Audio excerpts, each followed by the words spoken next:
Boa noite. Eu... Ah, tá.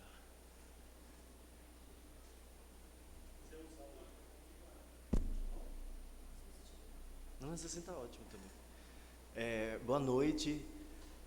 A gente está iniciando agora a audiência pública em comemoração ao Dia da Mulher Negra, que é no dia 25 de julho, e também aproveitando o mês de março, que é o mês internacional, né, o dia 8 de março, mas o mês todo podemos comemorar, trabalhar, refletir, discutir a questão da mulher de uma maneira geral e da mulher negra de uma forma específica e particular.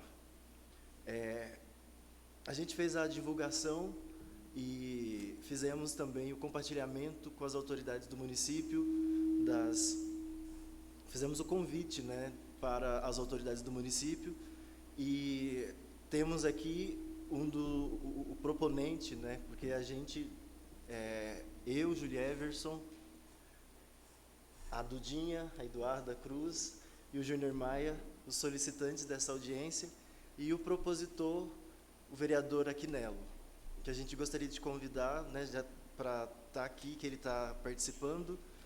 Gostaríamos que tivesse mais autoridades, mas a gente acredita que é a primeira de muitas e esperamos que a gente consiga fazer uma apresentação bastante pertinente para que a gente possa fazer com que uma semente seja lançada no nosso município. Eu sou, como eu disse, Julie Everson Carvalho, atualmente doutorando em Ciências Sociais na Universidade Federal de Juiz de Fora. Então, eu estou em trânsito, né, entre Minas Gerais e São Paulo, e ainda assim, né, esse mês de março, o mês, considerando o mês do aniversário da cidade, também o mês do aniversário do meu pai, então eu, estando aqui na cidade, nesse contexto, eu propus, conversei, fiz a solicitação de uma forma coletiva com o vereador Aquinelo, que foi prontamente, né, fez a proposição aqui na Câmara, esse espaço para que a gente possa estar trabalhando e falando um pouco sobre um tema que eu considero importante, relevante, e de uma maneira geral, nós coletivamente, a gente, né, que estamos aqui, temos esse entendimento também. Então, eu iniciei a fala compartilhando com vocês o portal GL10, que é uma organização da sociedade civil que se posiciona em defesa das mulheres negras e negros, em geral, por entender que esses dois segmentos sociais padecem de desvantagens e discriminação no acesso a oportunidades sociais em função do racismo e também do sexismo vigente na sociedade brasileira. Então, sobre a Marcha de Mulheres Negras, que aconteceu em Brasília, em 2015, tem uma reportagem desse portal GL10, que foi escrito pela Emanuele Góes, com o tema Nossos Passos Vêm de Longe. E aí eu faço o registro, né? Essa é uma frase que foi dita, uma fala dita por Jurema Werneck em 2008. E aí, ao falar, né, nossos passos vêm de longe, uma mulher negra, a Jurema Werneck, essa fala nos remete a lembrar do nosso ponto de partida, que é a ancestralidade de mulheres negras, líderes e protagonistas. Falar também sobre o direito de participação efetiva das mulheres negras pelo direito à vida e à dignidade humana da população negra, que acontece desde sempre, né? Muitas vezes a gente fala que as mulheres negras são guerreiras, são resistentes, mas muitas vezes, na verdade, é a sobrevivência que fazem com que elas sejam tudo isso, né? Ah, você é muito guerreira, você é uma mulher muito, né, forte, aquela coisa, mas assim, eu não queria ser guerreira 24 horas, porque, né, somos todos, de uma maneira geral, somos humanos, então a fragilidade acontece, mas para as mulheres negras, essa luta é muito cotidiana. Então, é uma resistência que, na verdade, ou uma guerreira, né, uma ideia de guerreira que, na verdade, remete mais a estou sobrevivendo, eu estou lutando, eu estou correndo atrás do pão de cada dia, né, trabalhando, enfim, de uma maneira geral. Até, né, compartilhando aqui com vocês, dentro da minha família, eu tenho mulheres, muitas, né, ainda vivas, algumas que já não estão mais entre nós, mas que deixaram legados, né? Então, dentro de casa, a minha mãe, né, ela é uma mulher negra e está hoje, né, prestes a alcançar a tão sonhada aposentadoria né, da zona rural, a aposentadoria rural por tempo de trabalho. Então, cerca de 20, 30 anos trabalhando nesse sol forte, nesse sol quente, todo ano, que é o ano, né, que aqui na nossa cidade, no contexto onde a gente vive, que é uma cidade sazonal, ou seja, a cultura do café né, há muito tempo e mais recentemente, a cultura da cana-de-açúcar, né, que tem inclusive mudado a geografia da nossa cidade, onde a gente chega de Tirapuá-Franca, onde era café, hoje é cana-de-açúcar, ou seja, até mesmo no bairro onde eu moro desde 2021, que foi inaugurado o bairro do Higino, que a minha família mora, e eu vivo também, né, quando eu venho para cá, nesse trânsito entre Minas e São Paulo. Então, a gente vê, de um lado, a cana-de-açúcar e, do outro lado, o cafezal, né? Seja o café menor ou o café já mais velho. Mas a cultura do café é uma realidade no nosso município e dentro da minha família, a família dos Messias, mas também outras famílias da cidade, também é uma realidade o trabalho na zona rural, o trabalho na colheita, seja ele do café, do milho, enfim. Mas, então, voltando ao ponto, esse direito, né, das mulheres e dos homens negros, de uma forma geral, a vida, a dignidade humana da população negra em geral, acontece desde sempre, sendo luta e sobrevivência considerados sinônimos, praticamente. Então, se uma pessoa fala igual, né, ontem eu e o Juninho Maia, a gente foi fazer os convites às autoridades, e quando a gente foi na escola falar com a diretora, ela fez uma pergunta bastante interessante, né? Você é engajado nessa questão? E eu falei, sim, de uma maneira geral eu sou engajado porque é algo que né, toca na pele de uma forma geral. E por conta disso a gente faz dessa questão militância, mas, né, quando a gente fala de militância, a gente está falando sobre algo que a gente acredita, sobre algo que a gente espera que haja e que venha a transformação. E por conta do dia 21 de março como Dia Internacional da Luta contra a Discriminação Racial, essa data, né, também para fazer uma memória, para trazer na memória, para relembrar, ou inclusive para falar mesmo de maneira aberta, de maneira realista, que sim, existe desigualdade, as desigualdades são estruturais e estruturantes na nossa sociedade. O racismo, ele é estrutural, existe o racismo estrutural, onde muitas vezes a gente estava aqui antes do início dessa apresentação, falando, por exemplo, né, as crianças brancas, desde a infância, elas conseguem se ver, né, desde aquela época dos anos 90, dos anos 80, quando tinha o programa da Xuxa, que era um programa que era na minha infância propriamente. Nesse contexto, a gente via pessoas brancas ali e não tinha nenhuma pessoa negra dentro desse espaço audiovisual, ou dentro desse programa em si. E aí essas pessoas negras estavam, sim, no público, né, na plateia, mas não estavam no palco, né? E aí a gente hoje estava se questionando, assim, tipo, até a Xuxa fazendo o documentário dela lá no Globoplay, ela traz essa realidade porque foi questionada. Por que não tinha paquitas negras? Ah, então, aí a gente pergunta, por que não tem anjos, quando a gente fala de anjos negros, os anjinhos são todos né, brancos, assim, ou pensando até mesmo de uma forma mística, obviamente. Mas essa questão é uma realidade e ela muitas vezes toca no emocional e por isso, por exemplo, quando a gente fala de autoridades, a gente está falando de pessoas que não é só uma pessoa negra que tem que falar sobre o racismo, sobre a discriminação racial. As pessoas brancas, elas também têm responsabilidade na luta contra o racismo e a discriminação racial, porque senão isso nunca vai mudar.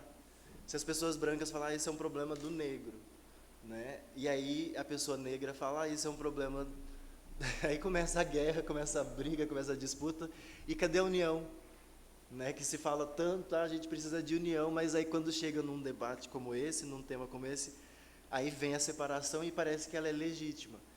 Aí eu estava falando que o racismo é estrutural, porque desde criança uma pessoa branca, uma criança branca se vê na mídia, se vê nos espaços de representação. Enquanto que nós, pessoas negras, eu como uma criança negra, chegava na época da infância, quando ia para a escola, na fase de adolescência, que é o momento daquela confusão tremenda, minha mãe já cortava o nosso cabelo no 1, no 2, porque falava que se deixar o cabelo crescer, a gente vai ser parado na rua pela polícia, ou vai haver algum desentendimento, porque né, é a questão do racismo que é estrutural. A pessoa não vai olhar para si como alguém, tipo, quem você é? Né? Não, já vai fazer uma pré-concepção, ao invés de perguntar para, né, se está com dúvida daquela coisa. A melhor forma de saber sobre alguém é perguntando.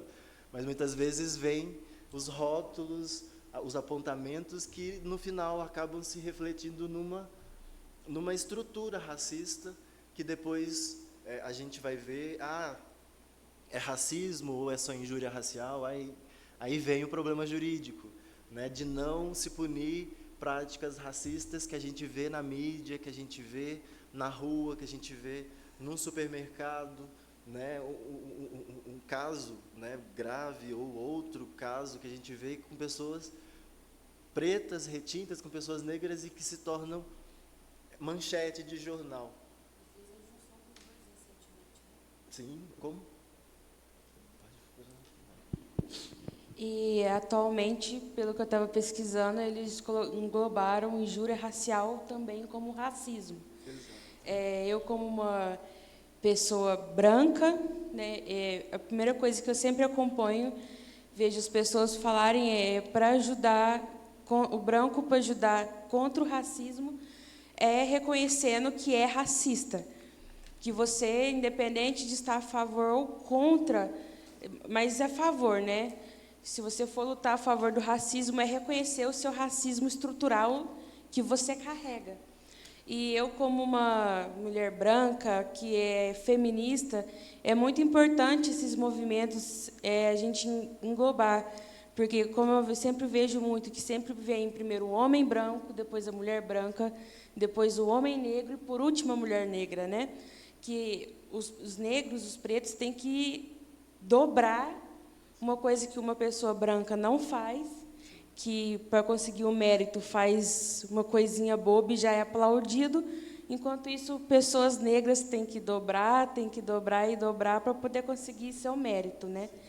O próprio Racionais cita isso nas músicas, quem escuta Racionais, quem escuta entre outros cantores, porque o Racionais foi o primeiro que me veio, que eles sempre falam nas letras.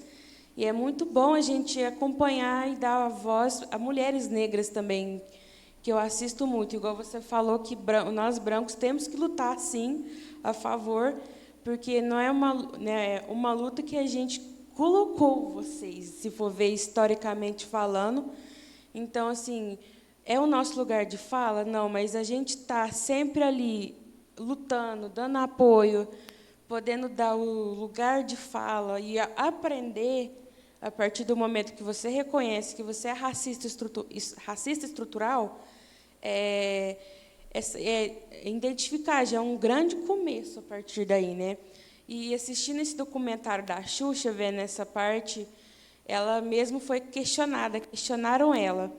Ela também queria que tivesse outros tipos de paquitas, não só loiras.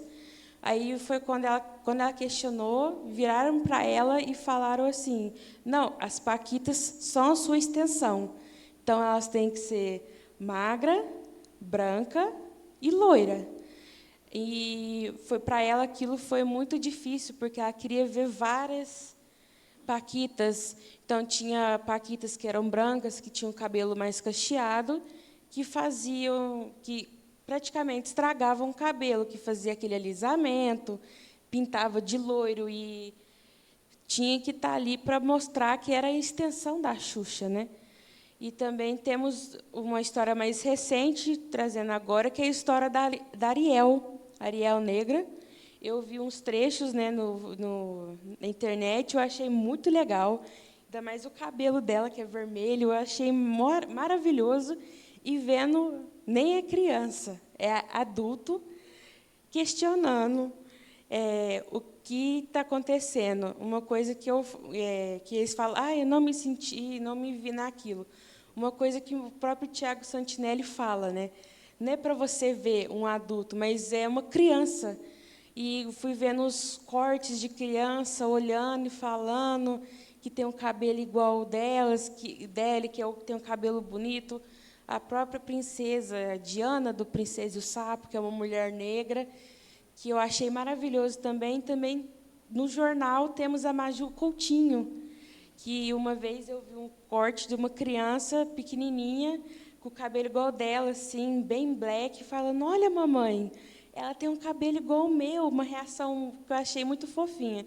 Então, nós, brancos, reconhecendo todo esse papel e reconhecendo que, assim como nós nos vemos em um lugar, vocês também têm que ter todo esse embasamento de se encontrar, de se ver, se sentir representado também, né? Com certeza. Com certeza. Com certeza, Dudinha. Inclusive, essa questão que você traz é estereótipo, né? O que é o negro?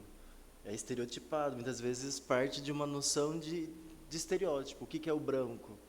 O branco tem estereótipos relacionados ao branco, assim como tem estereótipos relacionados ao negro. E, no final, a realidade fica, né, quando a realidade é nua e crua, naquele sentido que eu estava dizendo. Quando eu era já na pré-adolescência, adolescência, minha mãe que cortava o nosso cabelo, e aí já falava, vou cortar no mínimo, no 1, no 2. E aí quando eu decidi ter o cabelo grande, né, crescer assim, foi quando eu me vi, né, no momento em que eu fui fazer pós-graduação em Ciências Sociais na Universidade Federal do Recôncavo da Bahia.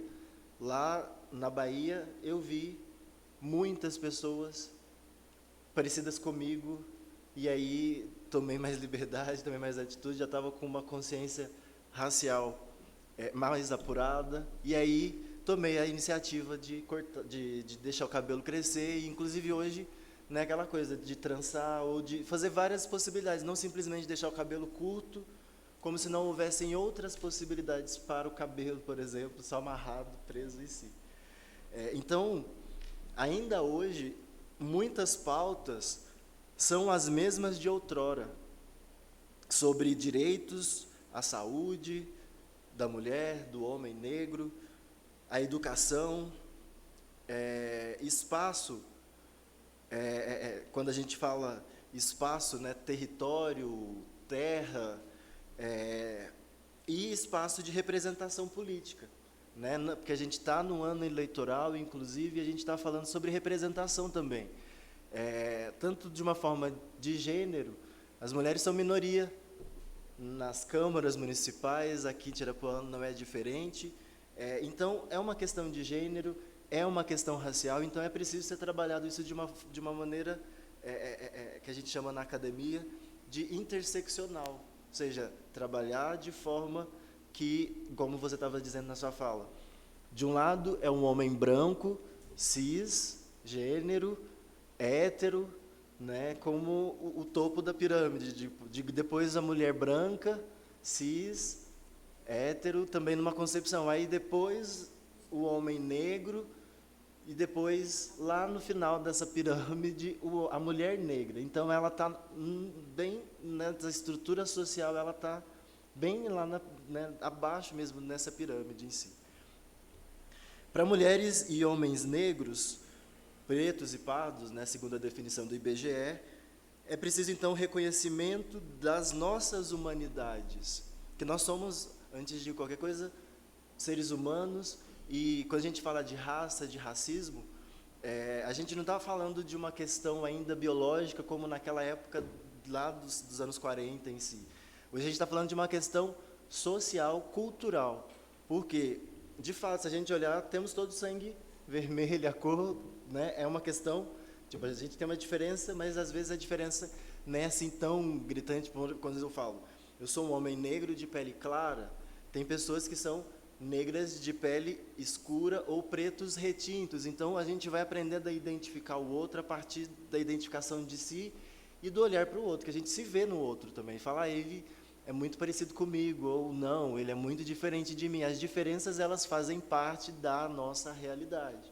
Então, por que o medo de trabalhar com o tema das diferenças, se cada um de nós aqui, nós 3 que estamos na mesa, nós 4, nós 5, participando dessa audiência pública, cada um tem as suas diferenças, e elas é que nos tornam seres diversos, cada um com a sua concepção, com a sua mentalidade, com a sua visão de mundo. Então isso é mais enriquecedor e não deveria ser um motivo de separação ou um motivo de desunião, e ao contrário, é considerar as diferenças como parte da realidade da nossa vida. Inclusive ontem também foi o dia da assistência social. Então, é trabalhar com essas noções e falar, nossa, a importância, por exemplo, da profissão de assistente social. Hoje a gente tem uma assistente social em municípios com pelo menos 5.000 habitantes. É uma lei que foi garantida para que todo município tenha pelo menos um assistente social ou uma assistente social.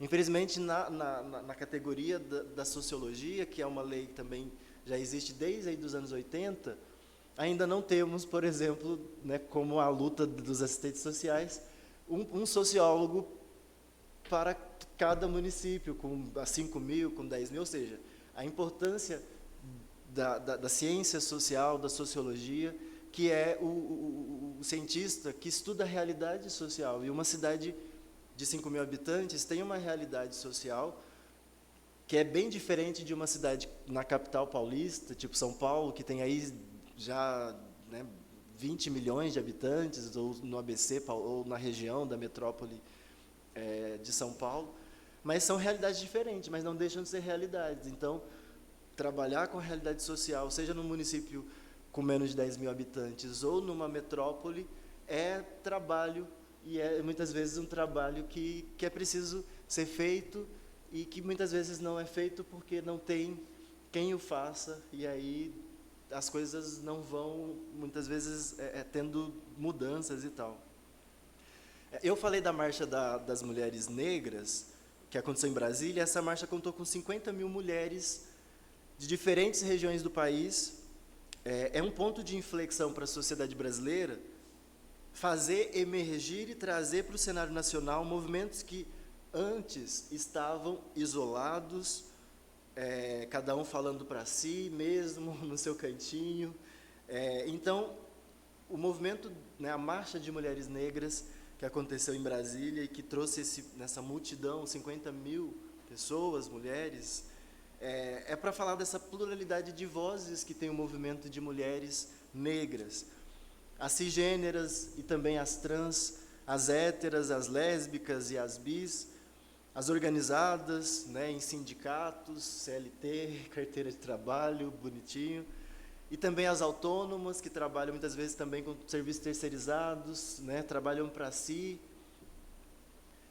as jovens e as adultas, que têm cada uma concepções diferentes de visão de mundo. As adultas porque vivenciaram experiências que as jovens ainda não vivenciaram. As religiosas e as ateias, as do campo e as da cidade. Então, é uma pluralidade. Quando a gente fala de mulher, não é só um tipo de mulher, são diversas, são plurais, e isso é preciso ser destacado. Em 2016, o Brasil voltou ao mapa da fome, né, um tema para se questionar e trabalhar. Poxa, quais são os desafios? A gente sabe que são longos, né, o movimento tem uma conquista e de repente perde outra, e aí a luta permanece, a luta continua. E é muito interessante você falar isso, porque a gente mora no Brasil, onde a sua grande maioria são pessoas pretas, né? E esse movimento é muito importante para as mulheres, para que elas possam dar voz e conseguir conquistar os seus direitos também. É muito bom trazê-las na rua, independente do que são, do que se identificam, do que fazem, porque é um direito para ser conquistado. E como eu disse, como a maioria é negro, e não onde estão esses negros? O que estão? Onde estão? Não, eu sempre falo, é fácil você ir lá, dar o palpite, questionar e comentar, e não saber. Se você for andar, infelizmente, tem muitos negros que estão em favelas e que têm uma capacidade intelectual fortíssima, que deveriam estar ocupando cargos, que têm um nível de inteligência assim, que é de questionar, porque realmente é um lugar que eles deveriam estar ocupando também. Como você falou, no mapa da fome. Quando foi olhar o mapa da fome, as pessoas que mais passaram fome, que foram os primeiros a serem demitidos, foram os pretos. Eu vejo muito relato de pessoas negras na internet falando que patrão mandou tirar a trança, que é uma coisa histórica linda dos negros, que na época da escravidão era uma forma de mostrar o caminho a ser traçado, com os desenhos na cabeça, através da trança. E, assim, e saber que isso acontece no Brasil, saber que superiores àquelas pessoas não são pessoas negras, mas são brancas, e que os negros, se você for em lugares, os negros ocupam lugares como empregados, e não são um cargo igual aos outros, e como, por exemplo, também os meninos da Giovanna Eubank, da Giovanna Eubank, que sofreu racismo lá em Portugal, né? Foi, né, do Bruno Gagliasso, que sofreu aquele racismo, e uma coisa que eles comentaram que eu achei muito interessante, né, que a mãe branca, nossa, que bonita, está defendendo seu filho. Agora, se fosse uma mulher negra, eles iam tacar a pedra. Nossa, ela é louca. O que ela está fazendo? Que doida. Então, assim, é muito interessante a gente ter esse olhar para a pessoa, para os negros, para os pretos e pardos, que não tenham vergonha, não só do cabelo, que tem, faça o que quiser, óbvio, mas assim que se identifiquem, igual você se identificou na faculdade, que não tenham vergonha, que coloca a cara a tapa mesmo, porque é muito difícil. Eu, que sou uma pessoa branca, reconheço muito, ainda mais para ingressar numa faculdade, que, como eu disse, os pretos têm que fazer o triplo do que o branco não faz, né? Porque o branco não faz nada, além de fazer a cagada toda, né? É isso. Quando a gente pensa, então, eu trago aqui, né, o Senado Federal fez uma sessão especial em 2022 para homenagear o Dia Nacional de Teresa de Benguela e da Mulher Negra Brasileira. E aí, quem fez essa proposição foi a senadora Leila Barros, do PDT, do Distrito Federal, e o objetivo foi justamente celebrar a data, né? Nas palavras dela, fomentar o debate sobre a emancipação das mulheres negras e o fim da desigualdade étnico-racial. Então, falar de Teresa de Benguela, né, é símbolo da resistência e liderança na luta contra a escravidão, lá no século, ainda no século XVIII, Né? Teresa de Benguela, ou a Rainha Teresa, ela viveu nesse contexto do século XVIII, no Brasil colonial, e assumiu a liderança do Quilombo, chefiado pelo marido, José Piolho. Depois que ele foi assassinado em Mato Grosso, Teresa, então, apoiou a luta da comunidade negra e indígena, daquele contexto, ainda no período da escravização, contra a escravidão por 2 décadas até ele ser abolido. Né? O Quilombo foi abolido. Seria até uma pergunta que eu gostaria de fazer, né, com as autoridades, mas pensar, no caso, o Aquinelo, que está aqui com a gente, se você conhece quilombos, já ouviu falar sobre o que é quilombo, se você tem essa informação, para até saber se Tirapuã já teve quilombos ao longo dessa história, quando Tirapuã era parte do município de Patrocínio Paulista, que hoje já tem acho que 116 anos de existência. Você já teve, sabe, se teve quilombo, se você conhece o que é um quilombo, pela história que a gente está ouvindo, né, de Teresa de Benguela, que lutou aí por 2 décadas até ela ser excluída, né, o quilombo ser dizimado. Boa noite à mesa, né? Parabéns. Até o momento é um assunto de muita relevância. Não é só um assunto regional, não é só um assunto nacional, mas é um assunto mundial que trata da discriminação não só da raça negra, mas a discriminação dos vulneráveis, né? O mundo hoje, não só o Brasil, ele hoje dá mais atenção para esse tema está sempre em debate.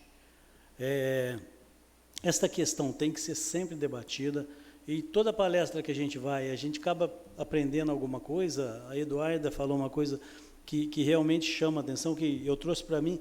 A gente critica tanto o erro do outro e, de repente, a gente não avalia a nossa conduta. Desculpa, estou fazendo uma explanação, já respondo a sua pergunta. Né? Então, eu quero parabenizar a Julieves pela atitude de tomar essa iniciativa, que realmente não é fácil vir e assumir essa responsabilidade de chamar para debate. Uma pena que não vieram as pessoas que certamente você gostaria que viesse, mas não deixa de ser válido o que está acontecendo aqui hoje, porque a gente vive numa sociedade, uma pseudo-sociedade branca, porque, na verdade, se a gente pegar no Brasil, não é que a maioria é preta, é a grande maioria. Até nós mesmos se a gente for pegar a nossa raiz, não sobra 10% para ser chamado de branco, e a gente vive nessa pseudo-sociedade branca achando que é branco. Na verdade, a gente acaba fugindo do tema e fugindo da luta, que não é uma luta só de quem realmente se considera preto, mas de toda a sociedade. Então, parabéns, isso é uma iniciativa, né? Quando a gente faz alguma coisa, logo vem uma pessoa debatendo, fala, mas para que isso? Não precisa, hoje não tem desigualdade. Tem sim. O Brasil é um país, infelizmente, formado por muitas mentiras, por falsos heróis, começando da Lei Áurea.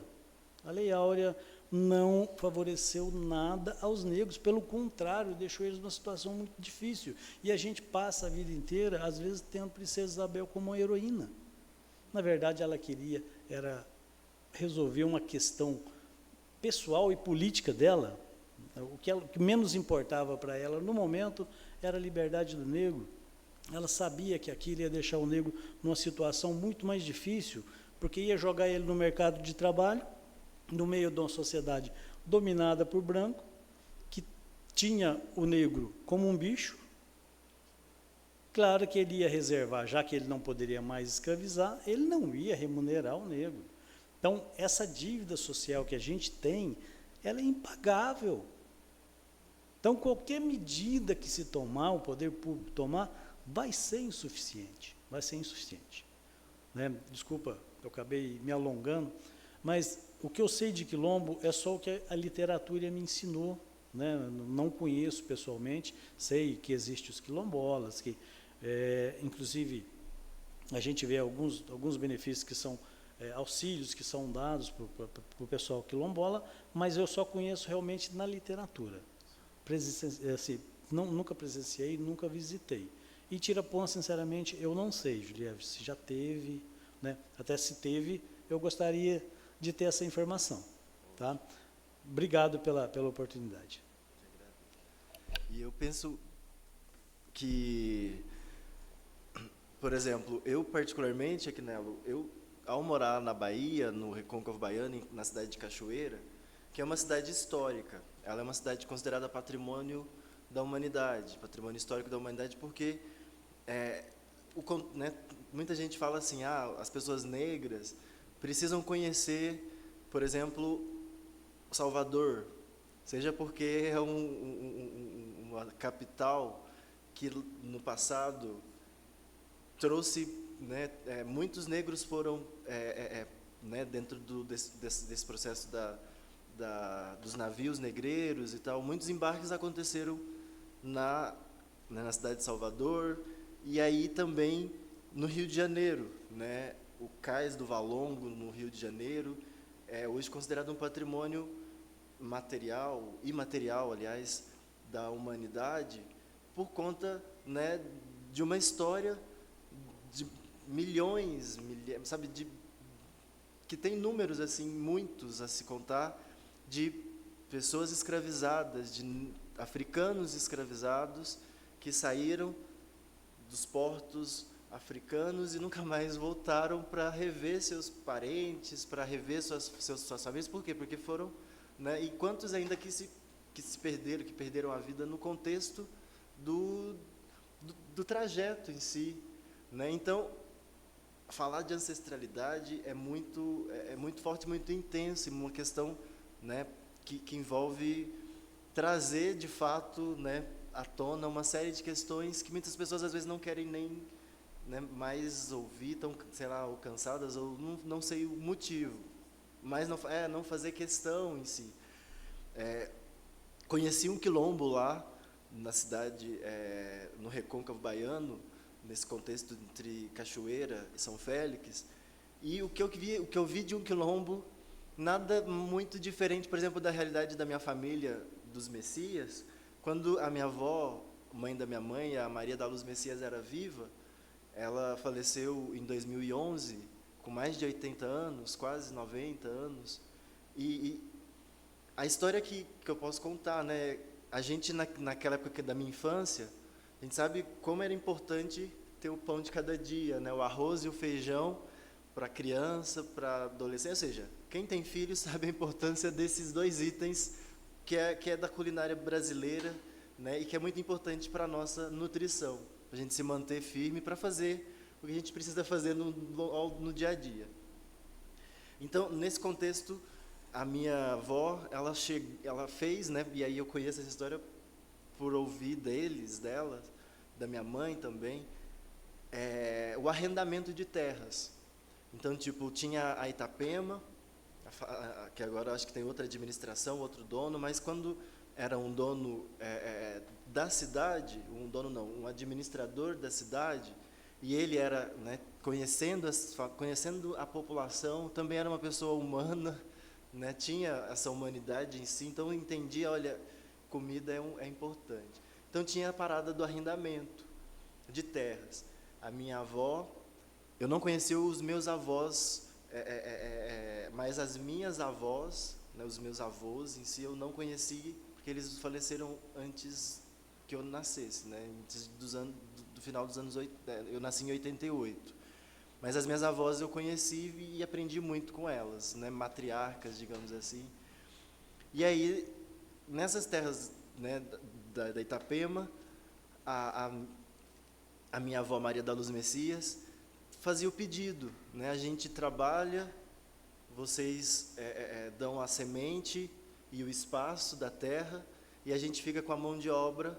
E aí tinha lá lavouras até hoje tem os cafezais aqui, mas naquele momento, até mesmo cuidar do café era um tema relevante ali, porque a minha mãe, a minha avó, a minha família que participava desse processo de cultivo, né, de cultivar o arroz e o feijão, eles que ficavam meio que por conta, não só do cultivo do arroz e o feijão, que depois 50% do que fosse produzido ia para a gente, e os outros 50% ficava com a fazenda Itapema para ela realizar as suas ações, ou o que ela quisesse fazer, vendeu, enfim.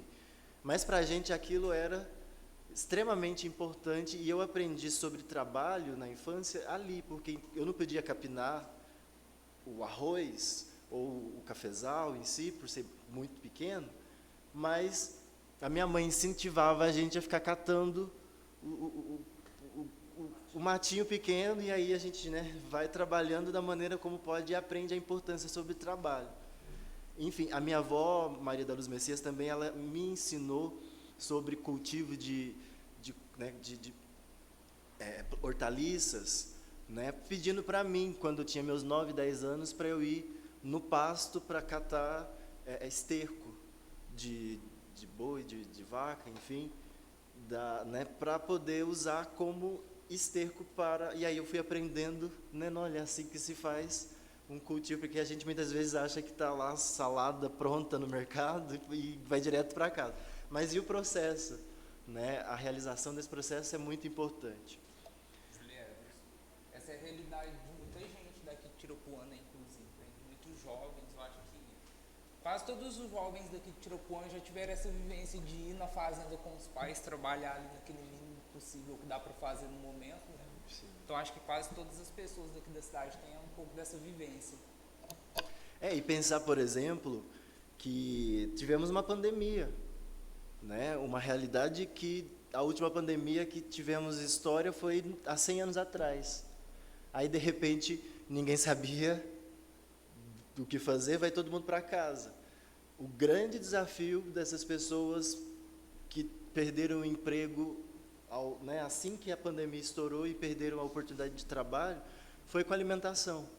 E aí, mais uma vez, essa realidade tipo, de trabalhar, por exemplo, com as hortas comunitárias, o trabalho, né, o cultivo. Cidade pequena pode sim trabalhar. Muitas vezes eu ficava questionando, até mesmo cheguei a questionar o atual prefeito, Gerson, sobre uma ideia, uma iniciativa de trabalhar com hortas comunitárias no município. Eu não sei como está hoje, mas foi aprovado um projeto de lei de hortas comunitárias a ser realizado na Henrique Lespinasse.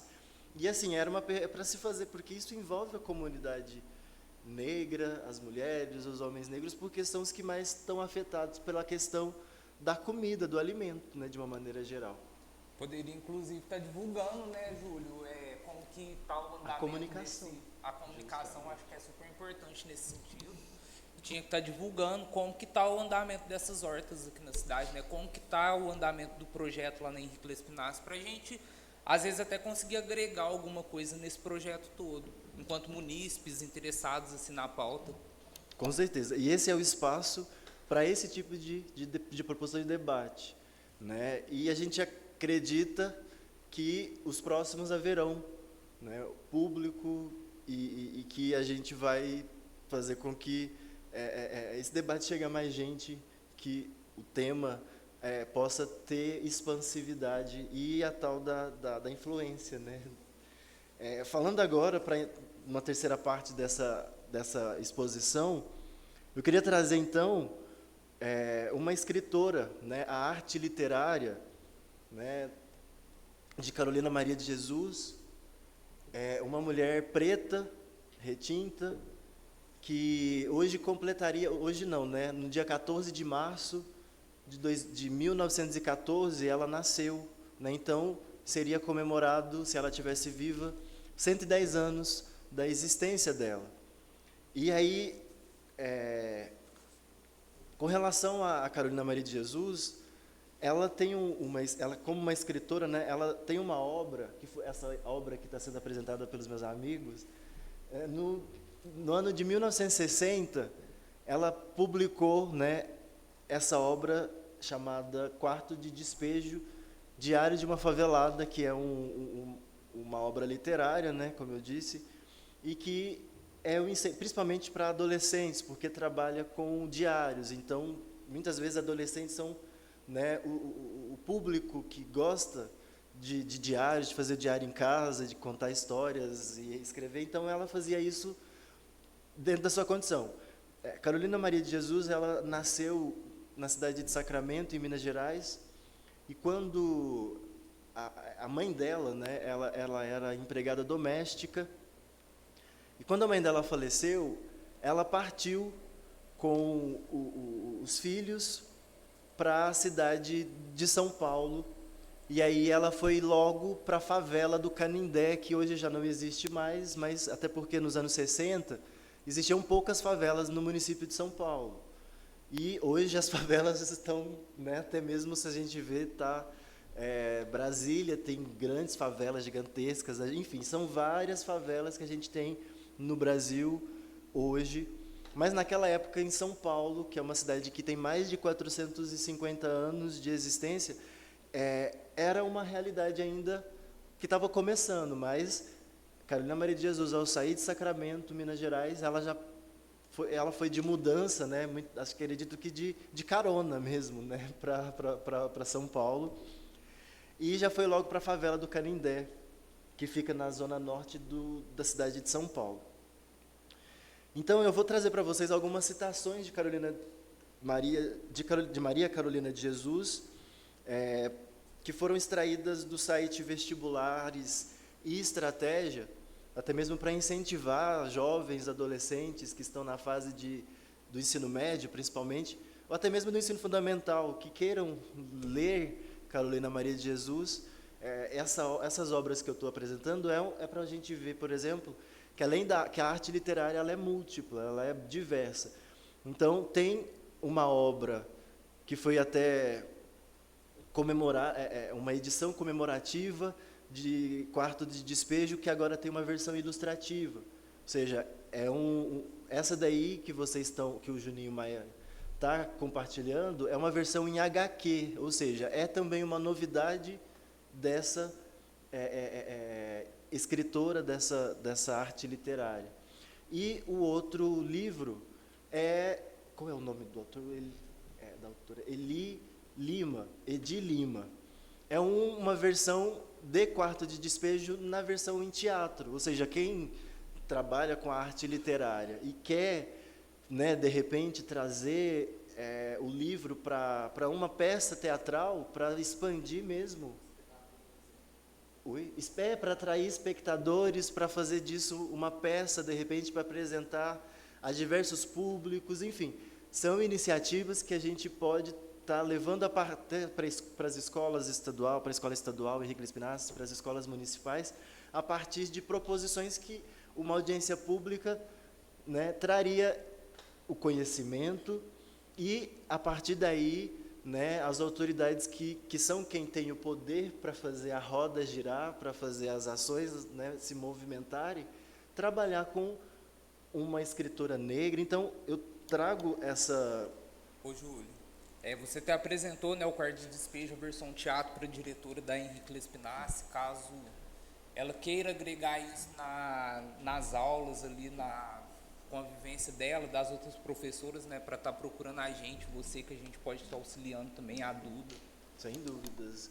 Pensando aí o dia 25 de julho, mais uma vez, Dia da Mulher Negra, trazer até mesmo a homenageada, né, Carolina Maria de Jesus, porque são várias mulheres, são várias intelectuais negras que merecem ser conhecidas e comemoradas. Muitas vezes esse livro, por exemplo, Quarto de Despejo, escrito em 1960, ainda nem é conhecido por professores, professoras, por autoridades educativas. Isso é o quê? É uma questão de interesse ou falta dele? Mas, independente disso, estar apresentando é para mostrar que ela existe e que o livro teve publicação em diversos idiomas, em mais de 13 idiomas. Ou seja, se ele foi publicado lá fora, como que a gente aqui no Brasil ainda não conhece? Aí tem que se perguntar o porquê. É falta de interesse? De conhecer algo diferente, algo novo? E, mais uma vez, entra nesse contexto. O que é a diferença? As diferenças são ruins ou as diferenças são para agregar? Porque somos todos diferentes. Dentro da nossa realidade, a gente busca agregar, busca trazer o que contribui, né? E o engraçado é você falou das favelas, A favela, na verdade, surgiu, para quem não sabe, na época da escravidão, que assim que aboliram a escravidão, né? Quem não já que não deram emprego remunerado, não fizeram nada para que os negros pudessem continuar, os que quiseram ficar ali, continuar sendo escravo, ficava. E quem não queria, ia embora. Então, como eles não cederam casas para morar, eles foram para os morros. Os morros, exatamente. Os quilombos, né, aí foram para o interior, né, das grandes cidades, e foi onde surgiu a favela, que hoje a gente vê muita situação precária, porque na época era como se fosse um convento, sabe? Uma referência que eu veio na minha cabeça. Então, era meio que um U, assim, e era só quarto, onde todos moravam. Hoje são casas, né? Infelizmente, que vivem, quanto mais alto você for, mais precário você vai ver a situação que é, né? Mas foi mais ou menos assim que a literatura me mostrou como surgiu a favela, né? E é muito interessante que você comentou, né? O porquê que a gente não vê livro assim. É falta de interesse? Para mim, é falta de interesse, às vezes, do governo. Mais governo estadual do que os outros governos em si, né? Porque, às vezes, eu lembro que, na época, Henrique Lespinasse dava livro. Eu não peguei essa fase da Henrique Lespinasse, mas eu lembro que dava livro. Então, era uma forma muito boa, assim, de conhecer livro, né? Porque Folhear, né? foi essa... Tem o momento do toque, ainda mais esses livros. Ainda mais esses livros, né, que é uma outra versão, teatro. Quem sempre gostou do teatro e fala, nossa, pode ser pensar o momento de ser uma diretora dessa peça. O corpo pedagógico da escola tem várias formas de aplicar esse contexto, né? Porque esse livro está sendo disseminado de várias formas, em diversos formatos. Então, é só querer fazer para acontecer.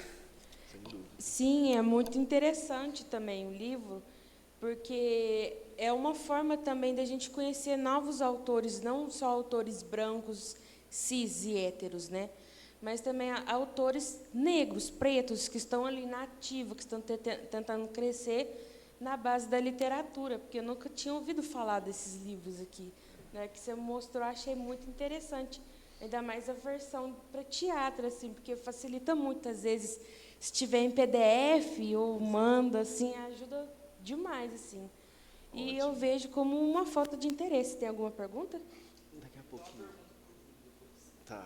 Só para também, porque eu quero compartilhar aqui na nossa apresentação algumas frases e aí falar um pouco da origem dessas frases, né, que eu extraí desse site Vestibulares e Estratégia.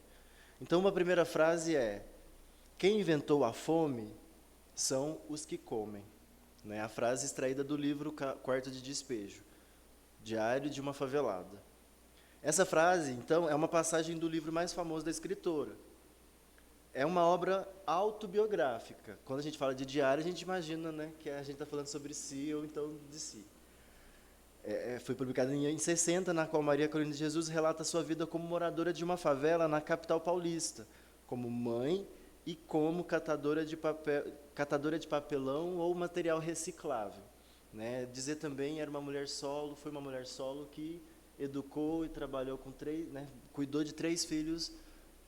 E aí a gente, como eu falei, às vezes é chamado de resistente, mas na verdade é sobrevivência, é a luta pela sobrevivência. Tem que sobreviver, porque a vida não impõe mais que isso. O livro vendeu 10.000 cópias nos 4 primeiros dias após o seu lançamento em 1960. Você vê se a gente está vendo hoje um livro, podendo folhear, como era mais difícil ter acesso ao livro nessa época em si. Então, após o lançamento, teve essas 10.000 cópias vendidas e 100.000 exemplares no seu primeiro ano nas prateleiras. Além disso, foi traduzido para 13 idiomas diferentes e comercializado em mais de 40 países. Então, é uma escritora negra que ainda é pouco conhecida, infelizmente, por falta de interesse na nossa visão e concepção dessa realidade. Uma outra frase que eu queria compartilhar com vocês dela é a seguinte, também do livro quarto de despejo. Abre aspas. Atualmente somos escravos do custo de vida. Fecha aspas. Logo na abertura da obra, quarto despejo, Carolina Maria relata em 15 de julho de 1955 que aquela era a data do aniversário de sua filha, Vera Eunice, e que ela pretendia comprar à criança um par de sapatos. Entretanto, não conseguiria por causa dos altos preços dos produtos alimentícios. No parágrafo seguinte, a autora ainda detalha sua dificuldade em comprar pães. E como o pouco dinheiro conseguido após um dia inteiro catando papel para reciclagem, havia acabado na compra de apenas 2 quilos de carne, 1 quilo de açúcar e um pouco de queijo. Então, o trabalho de um dia inteiro era para comprar comida, não dá para fazer outra coisa além disso. Então, abre aspas aí, atualmente somos escravos do custo de vida, fecha aspas. E uma terceira, quem governa o nosso país é quem tem dinheiro. Quem não sabe o que é a dor e a aflição do pobre. Mais um livro, né, escrito aí há 6 décadas, onde uma mulher, na realidade social vivida, escreveu isso na sua autobiografia, no seu diário, né, de uma favelada. Quem governa o nosso país é quem tem dinheiro, quem não sabe o que é a dor e a aflição do pobre. Carolina Maria de Jesus mostra mais uma vez, ainda em sua obra mais conhecida, como sua visão crítica das desigualdades sociais era aguçada e pode ser aplicada até nos dias de hoje. No trecho do livro em que se encontra a citação, a autora relata um sonho que teve, no qual não vivia na favela e nem passava mais fome. Agora, para finalizar a nossa apresentação, e aí depois uma pergunta que o Júnior Maia preparou para essa audiência pública, eu vou trazer também um excerto de Carolina Maria de Jesus da obra Quarto Despejo. No dia 13 de maio, então, né, ela escreveu da seguinte forma, abre aspas, hoje amanheceu chovendo. Só um parênteses, você gostaria de fazer a leitura? Porque é até para a gente interagir, compartilhar com você. 13 de maio. Hoje amanheceu chovendo. É um dia simpático para mim. É o dia da abolição. Dia de comemorarmos a libertação dos escravos. Nas prisões, os negros eram os bodes expiatórios, mas os brancos agora são mais cultos e não nos tratam com desprezo. Que Deus ilumine os brancos para que os pretos sejam felizes. Continua chovendo, e eu tenho só feijão e sal. A chuva está forte, mesmo assim, mandei os meninos para a escola. Estou escrevendo até passar a chuva, para eu ir lá no senhor Manuel vender os ferros. Com o dinheiro dos ferros, vou comprar arroz e linguiça. A chuva passou um pouco, vou sair. Eu tenho tanto dó dos meus filhos. Quando eles vê as coisas de comer, eles bradam. Viva a mamãe! A manifestação agrada-me, mas eu já perdi o hábito de sorrir. 10 minutos depois, eles querem mais comida. Eu mandei João pedir um pouquinho de gordura à dona Ida. Ela não tinha. Mandei-lhe um bilhete assim. Dona Ida, peço-te se puder me arranjar um pouco de gordura para eu fazer uma sopa para os meninos. Hoje choveu e eu não pude catar papel. Agradeço, Carolina. Choveu, esfriou, e é o inverno que chega. E no inverno a gente come mais. A Vera começou a pedir comida, e eu não tinha. Era a reprise do espetáculo. Eu estava com 2 cruzeiros. Pretendia comprar um pouco de farinha para fazer um virado. Fui pedir um pouco de banha da dona Alice. Ela deu-me a banha e arroz. Era 9 horas da noite quando comemos. E assim, dia 15 de maio de 1958, eu lutava contra a escravatura atual, a fome. Vou continuar? Olha que marcante, né? E aí tem uma próxima, do dia 17 de maio, para a gente, né, pensar que a data, como o vereador Aquinello também mencionou, o dia 13 de maio, o dia da Lei Áurea, muitas vezes fala assim, o dia 13 de maio vai ser glorioso, vai ser comemorado. Quando, na verdade, a população negra comemora o dia 20 de novembro como, de fato, a data a ser comemorada né, porque foi uma data onde a gente relembra a história de Zumbi de Palmares, de Dandara, que, por 100 anos, conseguiu viver num quilombo de Palmares até ele ser dizimado, destruído, nesse contexto ainda do Brasil colonial e da escravização. Então, 13 de maio foi uma lei que, se a gente for ver tantas leis com tantas páginas que a gente nem entende o processo, a gente vê que a Lei Áurea tem uma página, se não 2 parágrafos, um falando vocês estão livres e depois meio que assim, não está dizendo ali, mas vai viver sua vida, tipo, porque não tem saúde, não tem educação, não tem emprego, não tem trabalho. E aí, tipo, vocês estão livres, mas agora para fazer o quê a gente não sabe. Mas assim, aí a política muda, porque em 1891 vem a República, então sai de um contexto para outro, mas os negros continuam à margem da sociedade.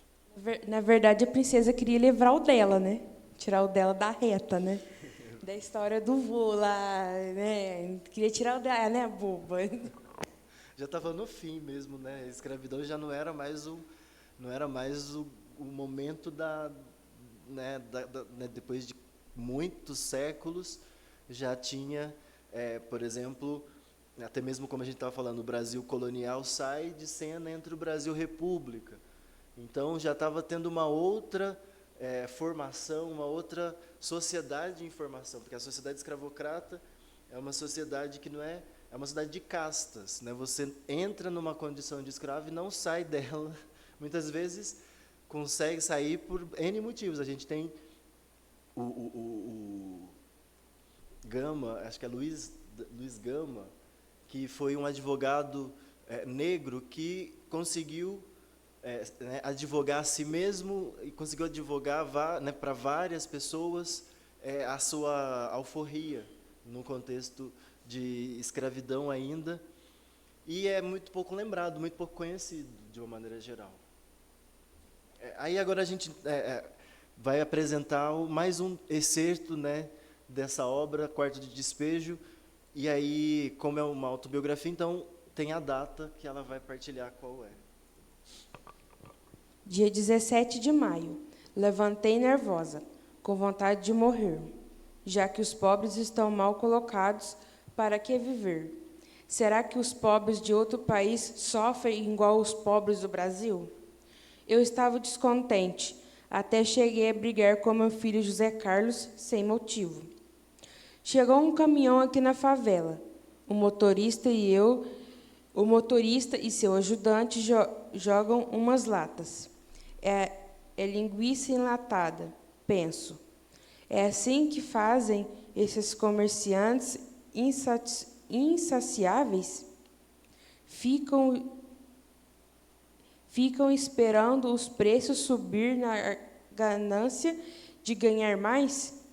E quando apodrece, jogam fora para os corvos e os infelizes favelados? Não houve briga. Eu até estou achando aqui monótono.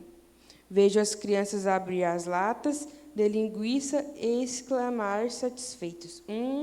Tá gostoso. A dona Alice deu-me uma para experimentar, mas a lata está estufada. Já está podre. Então, pessoal, para a gente dizer, né, que é preciso continuar acreditando na utopia, né, de que o que a gente está fazendo aqui, de que essa audiência pública ela tem importância, ela é um tema a ser trabalhado e discutido, sobretudo pelas autoridades que são quem tem a faca e o queijo na mão, né, quem dispõe do poder, quem dispõe aí dos recursos orçamentários e que podem estar fazendo aí, né, os ajustes e priorizando pautas como a pauta das mulheres negras, das mulheres e homens negros. Então, é uma realidade a ser cada vez mais conhecida no nosso município de Tirapuã, e por isso o propósito de trazer a lei número 12.987 de 2014,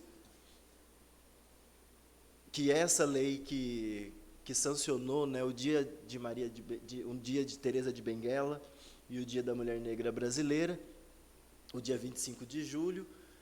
Então, para chegar uma lei, né, sair do Senado ou uma lei ser apresentada para o Congresso Nacional é muito difícil, porque no Congresso hoje são 513 deputados, no Senado, se eu não me engano, são 81 ou 90, eu não me recordo do quantitativo, mas é muito difícil fazer essas proposições e elas serem aceitas e sancionadas. Então, é algo importante, sim, é um debate que não pode sair da lei, e agora, então, fica a cargo da Câmara Municipal, do presidente da Câmara, se ele está interessado em trazer esse debate ou não, do chefe do Executivo, daquela ou daquela gestão, estar interessado, ou seja, quais são as prioridades de governo, quais são as prioridades de uma casa legislativa. Isso tudo a gente trabalha, a gente conversa, a gente debate, discute numa audiência pública, e era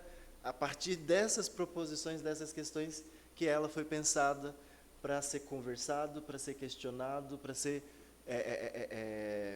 proposto, até mesmo para ser provocativo, porque muitas vezes a provocação ela também, né, tem um efeito que é uma atitude, né, tipo, de provocar para um debate, de provocar para uma questão, para uma pergunta. Então, eu quero agradecer, nesse sentido, essa apresentação, e seria agora o momento de formular perguntas e respostas. Como a gente tem o vereador Aquinelo e também o nosso amigo da mesa, que está com a gente aqui, ele formulou uma pergunta, então ele vai agora fazer essa apresentação. Ela, na verdade, seria ele vai direcionar o nome ali, a autoridade em si, mas como não tem a presença dessa autoridade, então a gente pode estar, né, dialogando, respondendo a partir das nossas percepções mesmo. Sim, queria aproveitar as suas falas e fazer essa pergunta e conhecer a sua opinião enquanto cientista social. Levando em conta a citação de Carolina, quando o homem decidir reformar a sua consciência, o mundo tomará outro roteiro. Nós vimos juntos, né, inclusive, há pouco tempo, uma publicação da página da Prefeitura, referente ao programa Viva Leite, com uma referência negro. Algo que eu, pessoalmente, já enxergo como uma movimentação do Poder Executivo da cidade em torno da questão em pauta. Gostaria de saber de você, cientista social, o que o administrador municipal, junto com o Poder Legislativo, deve executar de fato para que a situação da mulher negra de Tirapuã receba o devido cuidado que elas merecem, inclusive as mulheres negras trans que existem na cidade, como as diversas produtoras, as profissionais de diversas áreas e as influencers de mídias digitais. Aí eu queria saber de você, cientista social, o que você acha que eles podem fazer de fato para fazer essas políticas públicas serem executadas, serem melhores planejadas e executadas, né, no caso?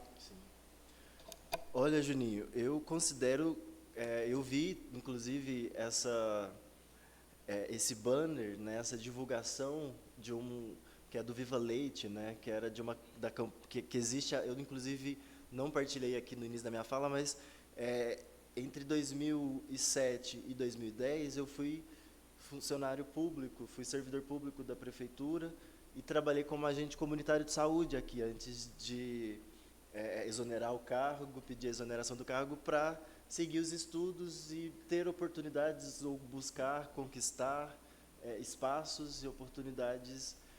E agora estou aqui de novo porque, né, conheço, entendo as minhas raízes e sei, né, que aqui tem pai, mãe, irmãos, família de uma maneira geral, amigos. Então, a gente vai e vem sempre nesse trânsito.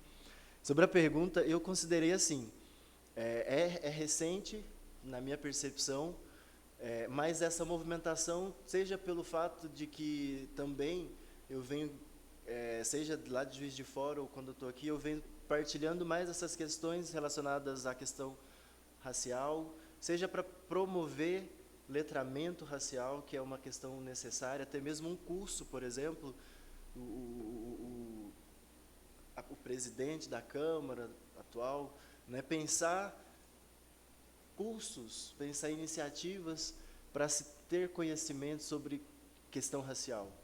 Né? Porque muitas vezes a pessoa acha que sabe, mas não sabe muita coisa, porque o racismo, mais uma vez, é estrutural. Então, já a criança já nasce com essa realidade, e essa realidade vai sendo cada vez mais complicada. Então, é recente, mas é um movimento, e esse movimento está acontecendo. Agora, o que eu vejo também é que essa pergunta, né, numa audiência pública, ao ser feita para o chefe do executivo, né, ele não está presente para responder essa pergunta, então também é para dizer assim, tipo, a prioridade, entendendo que o dia de hoje é o dia da luta contra, né, o Dia Internacional da Luta contra a Discriminação Racial.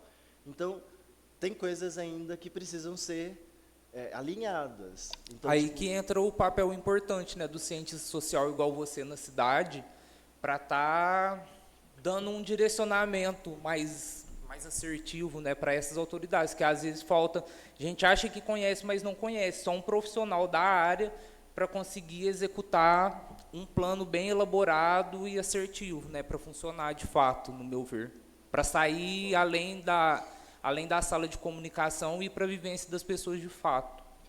Eu concordo contigo, né, sair desse início e passar a avançar, porque senão vai ficar só no início em si. E tem uma pergunta que eu também faria para as autoridades, e eu vou fazer para o Aquinelo, que está aqui com a gente. Aquinelo, qual a sua contribuição para a luta contra a discriminação racial? De concreto, Julie Everson, eu sou o autor da lei aqui na Câmara que define cota para os vulneráveis em concurso público no município. Né? É uma contribuição pequena, e claro, nós temos que fazer muito mais, entendeu? Mas essa lei é de minha autoria. E aproveitando, você falou, né, nós podemos marcar esse dia aqui como o dia do fim da inércia, né? Que seja o pontapé inicial para definir assim, realmente que a gente procure fazer mais essas audiências públicas, que isso não fica inerte e que a população venha a participar realmente, que é um fato interessante, que alavanque mais políticas sociais, que é o que o povo mais precisa, que é uma questão até que choca a gente. É um livro escrito há vários anos atrás, mas que remete à realidade ainda no Brasil. O Brasil voltou em 2016 ao mapa da fome. Então, com certeza, tem muitas mães escrevendo isso aí ainda hoje no Brasil. Tá? Mas obrigado pela pergunta. Ok. Com isso, então, a gente faz então já né, dá um encerramento para essa nossa apresentação, para essa nossa conversa, para esse nosso debate. Quero fazer um agradecimento à Câmara Municipal pelo espaço aberto, pelos funcionários que estão aqui acompanhando com a gente essa nossa audiência pública, sobretudo porque agora também, com a digitalização, o sistema vai ficando menos analógico. Eu acredito que a questão do analógico, né, pode ser cada vez mais ficando lá atrás, e a gente voltando cada vez mais para utilizar as mídias mesmo, né, fazer uso das mídias.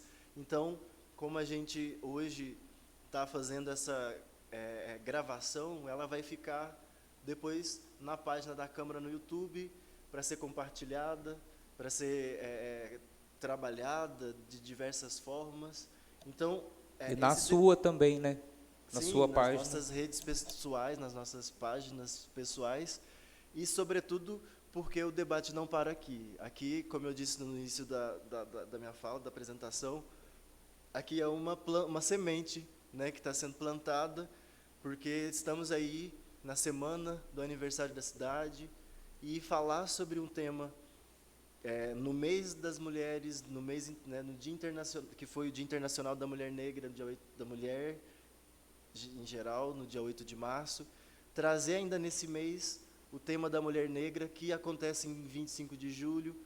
A gente tem, por exemplo, também, no dia 1º de agosto, o Dia do Capoeirista.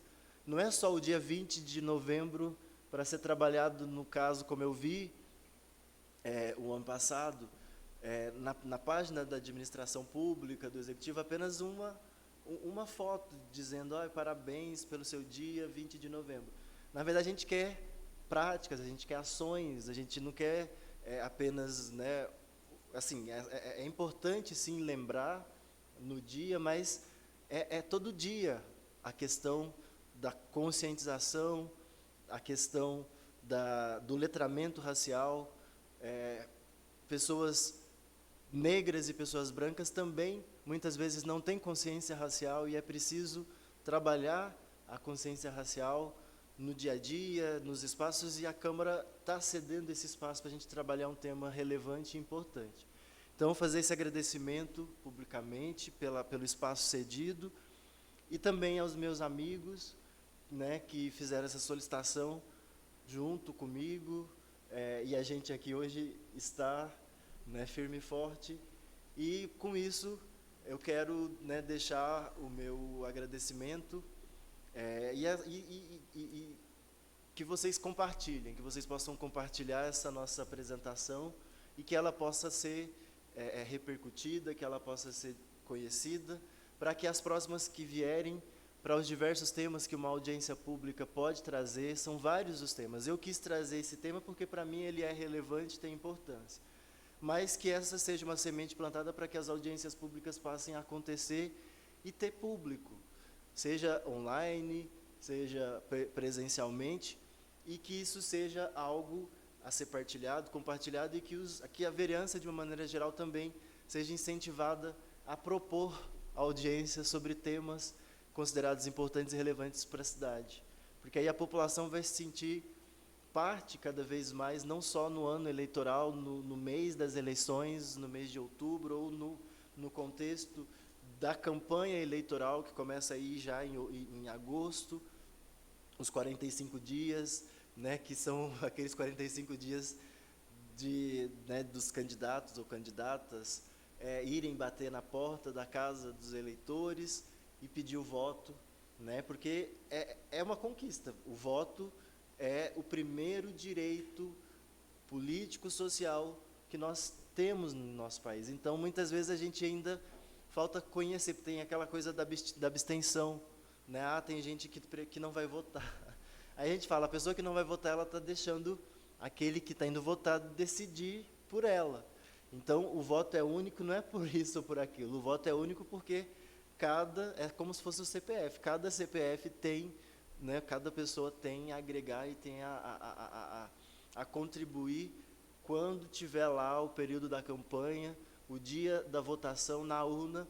E isso que a gente está fazendo hoje, no ano de eleições, que isso não seja só em período, né, no período eleitoral, que seja algo a ser trabalhado sempre que for oportuno, sempre que tiver um tema de relevância a ser comemorado, a ser refletido e discutido. Então, fica aqui o agradecimento, e que a gente tenha mais e mais oportunidades e espaço para trabalhar com a política, para além da política institucional, a política como um todo, né? Porque política é interesse, e os interesses são variados, são diversos. O meu interesse hoje, politicamente, foi trazer um tema que para mim tem relevância, e, sendo política interesse, então, a gente tem que fazer uso, né,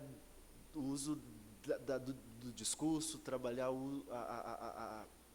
a conversação e que a gente possa estabelecer diálogos, porque política também é diálogo, porque se eu conversar só para mim, eu não vou fazer com que a ideia avance. Então, dialogar é fazer política também. E é isso.